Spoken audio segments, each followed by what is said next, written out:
The rhythm was steady, unrelenting. A woman's voice, breathless, desperate, moaning his name like a prayer. The sound of a headboard hitting the wall, over and over, in perfect time. I used to listen with curiosity, wondering what it would feel like, wondering what he did to them. Now I didn't have to wonder, because last night, I was one of them, and if I wanted, I could be again. All it would take was a knock. Before we dive in, please take a second to like the video and subscribe. It's quick, effortless, and helps the channel more than you know. I truly appreciate your support. Now, let's begin. It started with a murmur. Low, steady, confident. Then, a woman's reply, soft and breathless. I couldn't make out the words, but I could hear the anticipation in her voice. Then came the first moan. Sharp, breaking, completely unrestrained. The headboard hit the wall, slow at first, then faster, in perfect rhythm with her gasps. No hesitation, no awkwardness, just pure overwhelming pleasure. I lay frozen, my breath shallow, heat curling through me. This wasn't normal. I had overheard neighbors before, quick, forgettable moments. But this was something else, and it was happening every night. Different voices, different women, but the same desperate, uncontrollable sounds.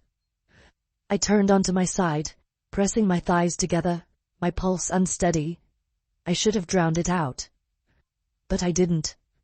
I listened, and with every gasp that slipped through the thin walls, one thought burned hotter in my mind.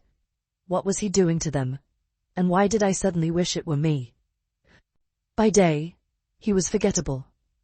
Quiet, self-contained, never drawing attention.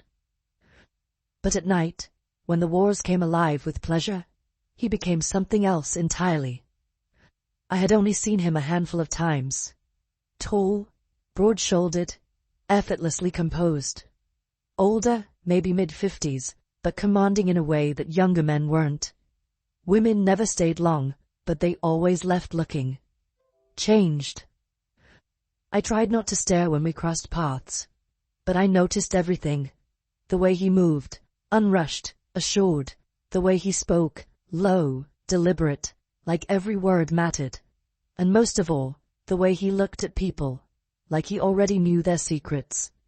I told myself I wasn't obsessed, but I was. And then, one night, I turned the corner and nearly walked straight into him. Up close he smelled clean, warm, expensive. He didn't step back, just held my gaze, a smirk tugging at his lips. Thin walls. My breath hitched. He knew.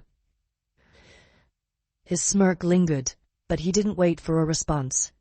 He just walked past me, his footsteps slow, deliberate.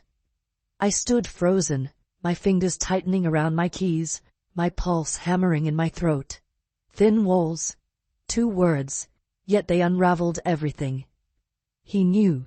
He had known for a while.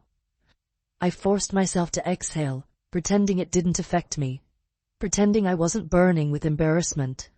And something else. But as I turned to unlock my door, I caught it. A glance over his shoulder. A smirk, like he was waiting for me to say something. I didn't. I locked myself inside, pressing my back against the door, heart racing. It was one thing to listen, another thing to be caught. But now, it was impossible to ignore him. The next night the sounds started again, but they felt different now. Louder, sharper. Or maybe I was just listening harder. The woman's moans cut through the silence, breathy, desperate, almost ruined. The steady rhythm against the wall was unrelenting.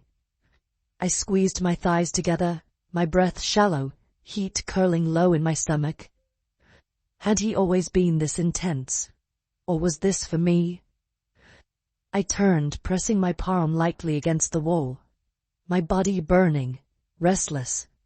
I imagined him on the other side, his body moving against hers, his voice, low, commanding, saying things I couldn't quite hear. My hand drifted lower before I could stop myself. I let my legs fall open, breath hitching as my fingers moved in slow circles, matching the rhythm against the wall. It was easy to pretend. Easy to imagine that it was me, that his hands were on me, that his voice was whispering in my ear. The woman cried out, a sharp, broken sound. I muffled my own moan against my wrist. The heat built quickly, the pressure unbearable. My body clenched, pleasure crashing through me in waves. I bit my lip, shuddering, breathless, my pulse pounding in my ears. And yet, even as my body relaxed, the ache inside me didn't fade. I was done waiting. I had to know. Tomorrow I would make a move. All day anticipation thrummed beneath my skin. I wasn't nervous. I was ready. Every time I heard a door shut, footsteps in the hallway, I wondered if it was him. If he was thinking about me the way I had been thinking about him. If he was waiting for me to make a move, or if he already knew I would. By the time the evening came, my pulse was steady, my decision made. I stepped out just as he did, like fate had aligned the moment for us. He paused, his gaze settling on me with amusement. Twice in 2 days, he mused. You sure you're not following me? I let my lips curve into something playful. Would that bother you? His smirk deepened. Depends on your intentions. I tilted my head slightly, holding his stare. I was thinking, since we're neighbors, maybe we should have dinner sometime.